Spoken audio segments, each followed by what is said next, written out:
bakorana mu ndirimbo zitandukanye cyane ko mu myaka maze mu ruganda rw'imyidagaduro yagiye akora collabos nyinshi ku buryo hakwitegwa abahanzi bakomeye bagiye bakorana nawe muri icyo gitaramo cye. Ubwo navuga ko uri ku ruhembe ari nka Diamond Platnumz bakoranye indirimbo yitwa Why, ndetse Ben akaba yaratangaje ko bari no mu mishinga yo gukora n'indi ndirimbo.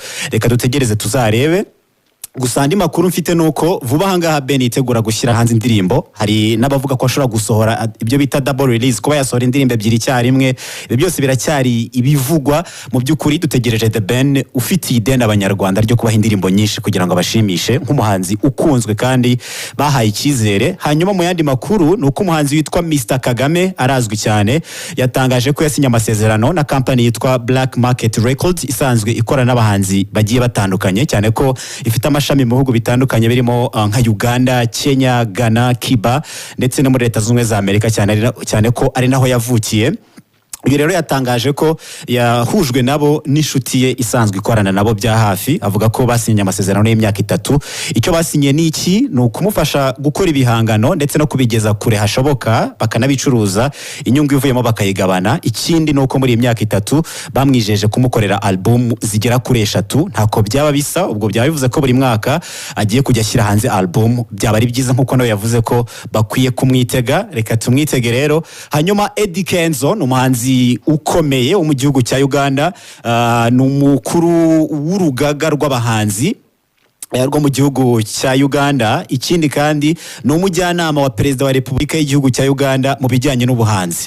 Ibi rero birimo biratuma atajya muri studio ngo asohore indirimbo. Yanabivuze mu kiganiro n'itangazamakuru, avuga ko kubera inshingano yahawe mu minsi ishize ngo bigoye cyane kuba yakongera kujya muri studio kugira ngo abihuze no gukora umuziki. Yabaye yaretse gato kugira ngo atazagira icyangirika mu nshingano nshya, ariko nanone yabwiye abakunzi be ko atazatinda, bakwiye kuba baryoherwa ibihangano bye byagiye hanze. Ikindi kandi atazahwema kugaragara mu bitaramo binini byo gushimisha abafana be, ariko ubwo ibyo gusohora indirimbo nshya abakunzi babe bitonze.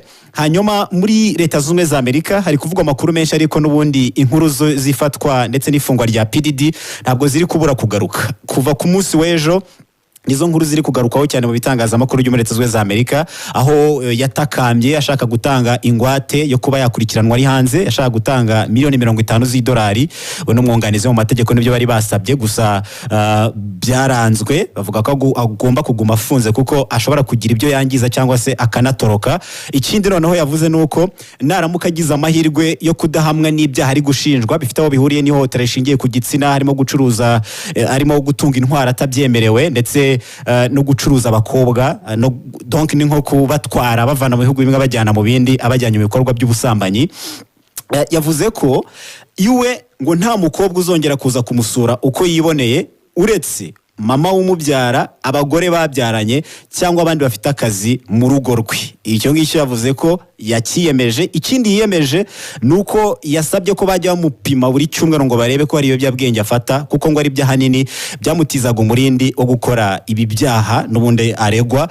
Ibyo rero nibyo yiyemeje. Birasa nk'abari amatakirangoyi kugira ngo abashe kuba yababarirwa cyangwa aburana ari hanze. Bikomeje kugarukaho cyane n'ibyamamare bitandukanye, ariko kandi witwa Pharrell Williams arazwi cyane n'umuhanzi wo mu gihugu cya Leta Zunze za Amerika. Mu gihe muri Leta Zunze za Amerika hiteguwe amatora mu kwezi kwa 11, ibyamamare byinshi byagiye bifata uruhande, abitwa nka ba Katy Perry, Taylor Swift, Billie Eilish, John Legend, Cardi B, ba Ariana Grande ndetse n'abandi bagiye bagaragaza ko abakigikiye Kamala Harris. Nka Beyonce yanamuhaye indirimbo yitwa Freedom ngo yifashishe mu bikorwa byo kwiyamamaza.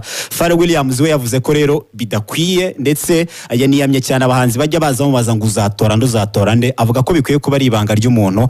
Avuga ko we rwose adakwiye kwijandika muri politike, nubwo atigeze avuga amazina y'abahanzi, ariko yabatunze urutoki cyane. Hanyuma uwitwa Dolly Parton afatwa nk'umwamikazi w'injyana ya country. Yavuze ko kuba Beyonce ataratoranijwe mu bihembo bya country cyangwa se Country Music Awards ziteganyijwe kuzaba mu minsi iri imbere, yavuze ko album ya Beyonce yo mu njyana ya country yitwa Cowboy Carter kuba itaratoranijwe ngo ntabwo bivuze ko ari album mbi, ahubwo ngo bashobora kuba bitegura bararebye ku bantu bakoze country kuva batangira umuziki kugeza kuri uyu munsi. Nk'umuhanzikazi mukuru ndetse yanavuze ko yishimira Beyonce, akishimira Taylor Swift n'abitwa ba Sabrina, ababwira ko bakwiye gutera imbere cyane. No kubateganyaga kwanzura. Reka nanzurire kuri Kadbi n'umugabo witwa Offset. Hari umuntu wari wabareze avuga ko bakoreye amashusho y'indirimbo mu rugo iwe ntibamwishyura, mu nzu ye isanzwe ikorerwamo amashusho. Yavuze ko bamwishyuye yiteguye kuburana nawe. Urakoze cyane Karemera. tubashimiye cyane mwese twabanye muri aya makuru ngaho muramuke neza mwese Imana ibarinde.